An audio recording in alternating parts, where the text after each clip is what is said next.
Listen, my children, and you shall hear of the midnight ride of Paul Revere. On the 18th of April in 75, hardly a man is now alive who remembers that famous day and year. He said to his friend, "If the British march by land or sea from the town tonight, hang a lantern aloft in the belfry-arch of the North Church tower as a signal light."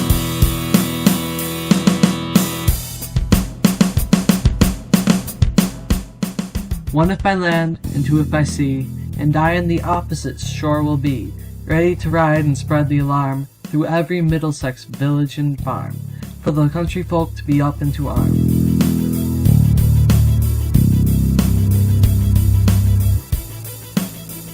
Then he said good night, and with muffled oar silently rowed to the Charlestown shore. Just as the moon rose o'er the bay, where swinging wide at her moorings lay the Somerset, British man-of-war, a phantom ship with each mast and spar across the moon like a prison bar, and a huge black hulk that was magnified by its own reflection in the tide. Meanwhile,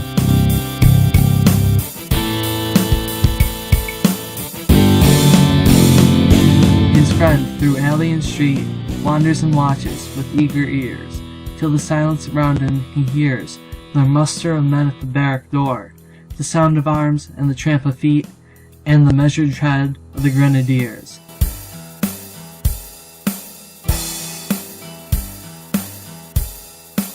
Marching down to their boats on the shore. Then he climbed the tower of the old North Church by the wooden stairs with stealthy tread to the belfry chamber overhead, and startled the pigeons from their perch on the sombre rafters that round him made masses and moving shapes of shade.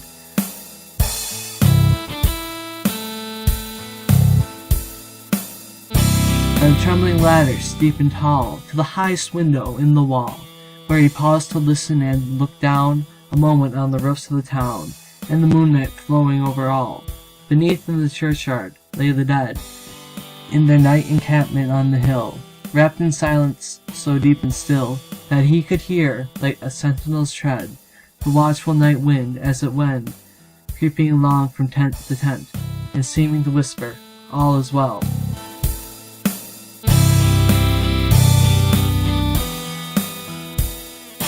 A moment only he feels the spell of the place and the hour and the secret dread of the lonely belfry and the dead.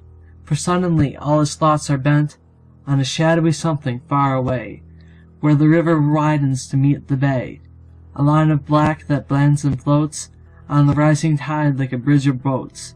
Meanwhile, impatient to mount and ride, booted and spurred with a heavy stride, on the opposite shore walked Paul Revere.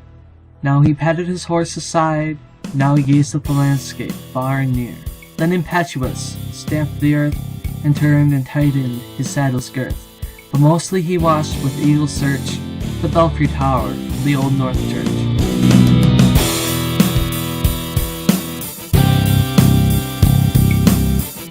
As it rose above the graves on the hill, lonely and spectral and sombre and still, and lo, as he looks on the belfry's height, a glimmer, and then a gleam of light. He springs to the saddle, the bridle he turns.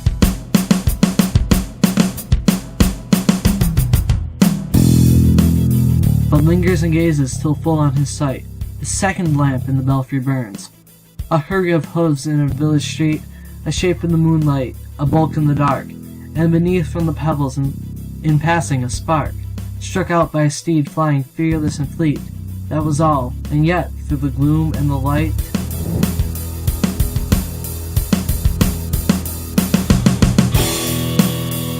the fate of a nation was riding that night, and the spark struck out by the steed in his flight kindled the land to the flame of its heat.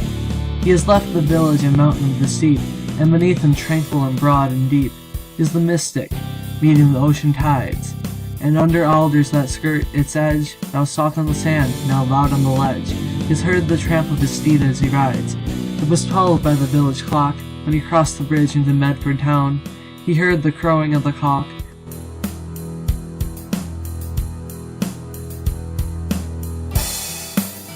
and the barking of the farmer's dog, and felt the damp of the river fog that rises after the sun goes down.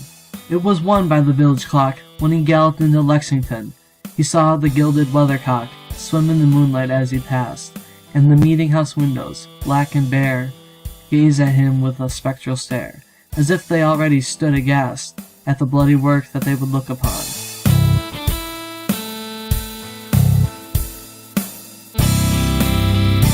It was 2 by the village clock, when it came to the bridge in Concord town.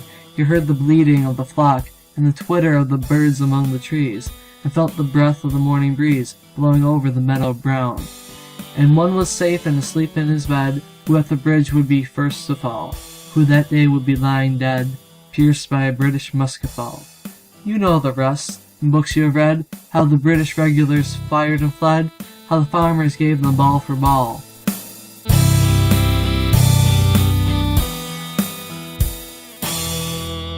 From behind each fence and farmyard wall, chasing the redcoats down the lane, then crossing the fields to emerge again.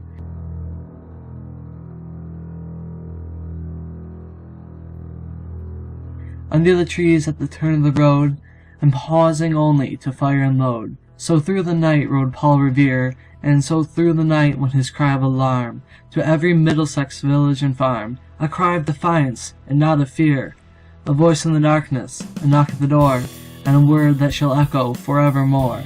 For born on the night wind of the past, throughout all our history to the last, in the hour of darkness and peril of need, the people will waken and listen to hear the hurrying hoofbeats of that steed, and the midnight message of Paul Revere.